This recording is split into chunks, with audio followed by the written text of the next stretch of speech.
Good evening, everyone. Today is my 71st day of improving my public speaking skills. Subong is Sunday and is gonna be the start of the week for our midterm exam. I'm not so sure lang, but I think maga midterm exam ni guro ang amon nga professor buwas sa aga ang pang morning class nga klase namon, kay I'm pretty sure nga mapa midterm siya towards sa ICT and statistic, kay why siya nga daan nag-update sa amon captain if ever nga malaktan sa bala. Pero sa panghapon namon nga professor, sure gid ko nga hindi siya maka pa-midterm sa mon, kay last week pa lang nga daan gi-inform niya na kami nga base may siya bala, may kadtuan siya, may travel siya, kag hopefully madayon ina tani makaupod siya.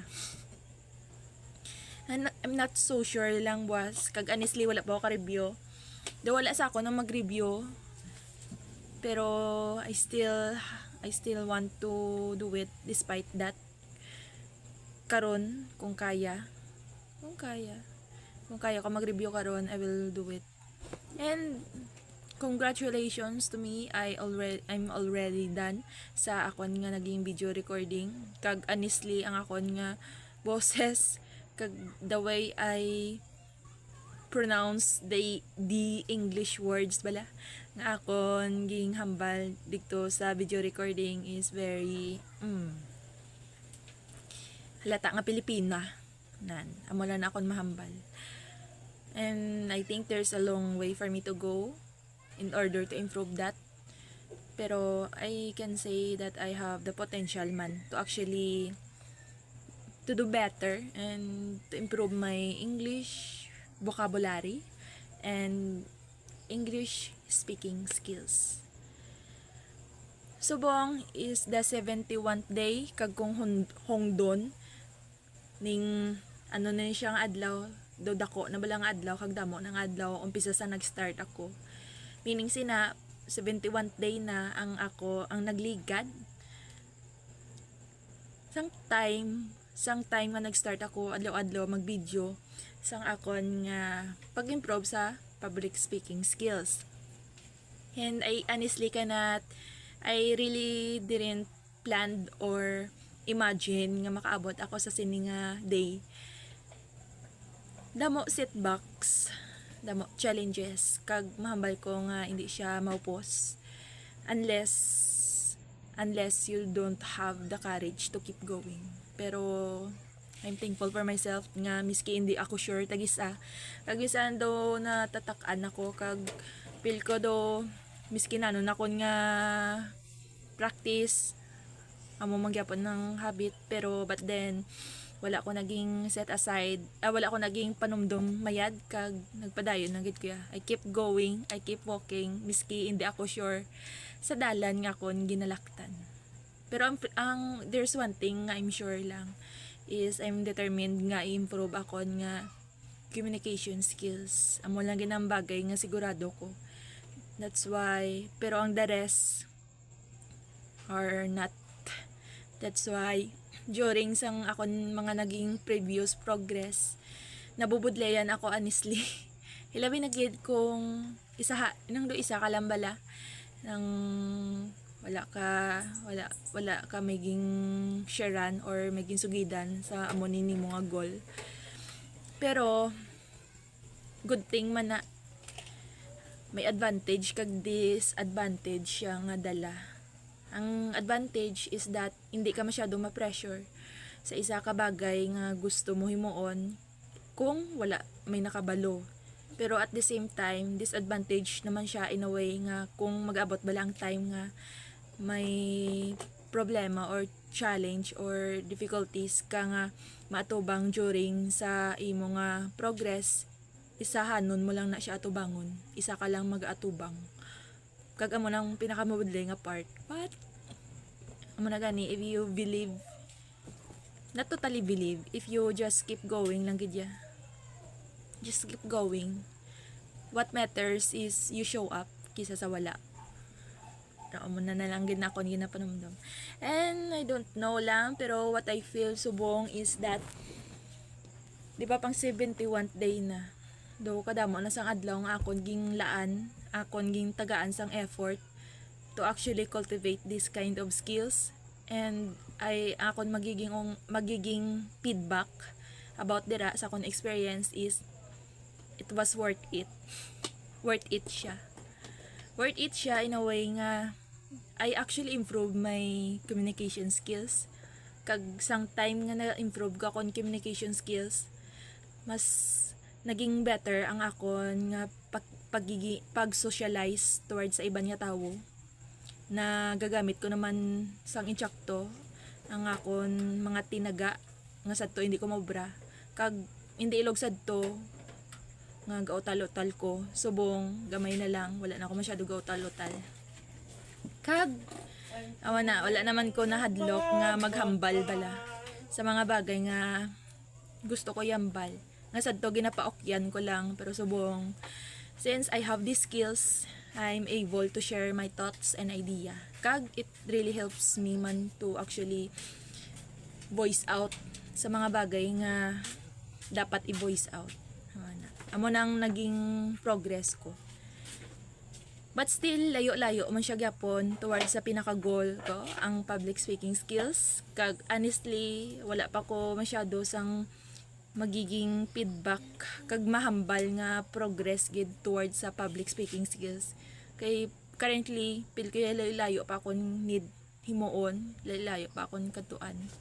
Kag may mga times man tagis nga may mga times nga do nagiging prideful ako, kay amo na gani I see the glimpse of the result bala towards akong goal, kag it gisa nagiging confident, naging confident ako, pero gisa daw nagiging over man in a way nga kung nga once nga ma-realize ko bala nga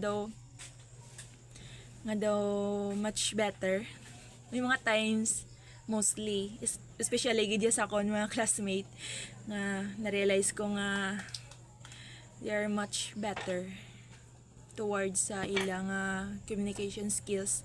Gina-question ko dason ang akon nga current progress subong. Pero man gani, focus ka lang sa makagalingon, amo lang gid na iya.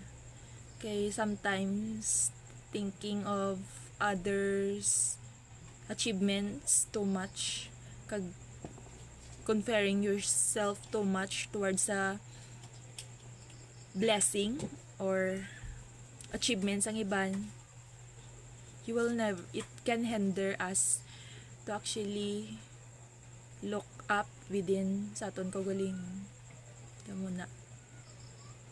That's why I just keep going, although tagis sa ara mangyapan ang insecurity kag discouragement man, kay kapanumduman ko tagis nga sa kon part in order ang sa iban niya do kaupos lang bala sila mag-communicate, kaupos lang sila mag-socialize, without actually putting much effort bala ilog sa akong ginaobra subong. Tapos ako need ko pa do mag-practice bala do adlaw para lang gid ma-improve akon nga social skills, kag ang para anuan man ako anxiety, maiban-ibanan, need ko pa magbutang bala effort. Damo na bala gina-question ko tagis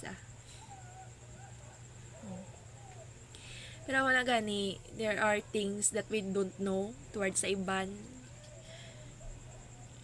Kag there are things man nga may ang iban wala may nabalaan sa aton. That's why I don't want to dwell with that kind of negativity. It hurts. Wow, it hurts. Insecurity. It hurts. Nga mabalaan or ma-realize mo sa mga kagalingon nga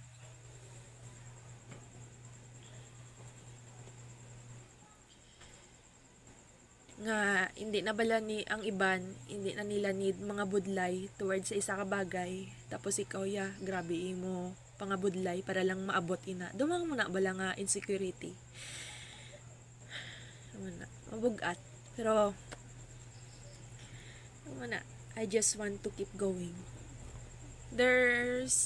Amo na akon nga, subong ang akon nga daw magiging topic sa akong public speaking skills. I actually don't have anything na to share within man, subong. I've been emotional and also happy man towards akong progress.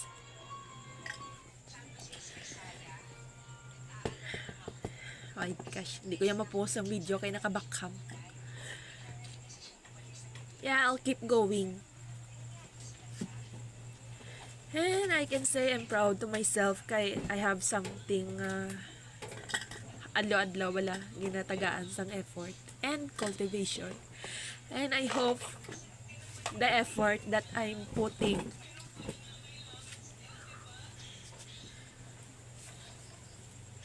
my gosh. Wala na ito. Ha? Wala na yung bayo. Na. Ano? Ito. Ano ka? Angis?